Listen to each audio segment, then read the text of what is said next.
பயங்க என்ன சார் ரகசியம்? என் பொண்ணை ஒருத்தன் கலாச்சிருக்கான், அவனை அடிச்சு உதைக்காம என்னையா இங்க? ஐயோ இதை வாங்க வேண்டியது நீ. டீலில் நீ தான் அதிகமாக வாங்குற, இதையும் வாங்கிக்க. சார், உங்களால் அவன் பர்சனலாக பாதிக்கப்பட்டிருப்பான் போல தோணுது. இவருக்கு வேண்டப்பட்டவருக்கு போஸ்டிங் போட சொல்லி டார்ச்சர் பண்ணி ஒரு அதிகாரியை சோழியை முடிச்சு மேலே அனுப்புனாங்களே, ஒருவேளை அவர் மகனா இருக்குமோ? அவனுக்கு தான் பிள்ளையே கிடையாது, ஒருவேளை சைடு கனெக்ஷனில் பிறந்ததா இருக்குமோ? அதிலெல்லாம் ரொம்ப உசாரு. போனால் துட்டு கொடுக்காம வருவாரே தவிர வாரிசெல்லாம் கொடுத்து வர மாட்டாங்க. இன்ஸ்பெக்டர் எதுக்கு அப்படி கேட்குற? அவனை பிடிக்க குழு கிடைக்காத அளவுக்கு பேசுகிறான். நீ எல்லாம் ஒரு போலீஸ். சொல்லு சார்ஜி. அப்படியா? இப்போ கூட செக் பண்ணலாம். பிச்சைக்கார போன வாங்கி பேசியிருக்கான். பா, இவங்களை நம்பி பிரயோஜனம் இல்லப்பா.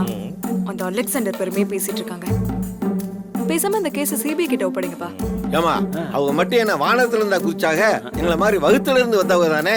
அடுத்த காலில் பிடிக்கிறேன், இல்ல ஒத்த பத்து மீசை எடுத்து. யோ, அது என்ன காஷ்மீரில் ஒரு பகுதியா போனா ஃபீல் பண்ணுறதுக்கு?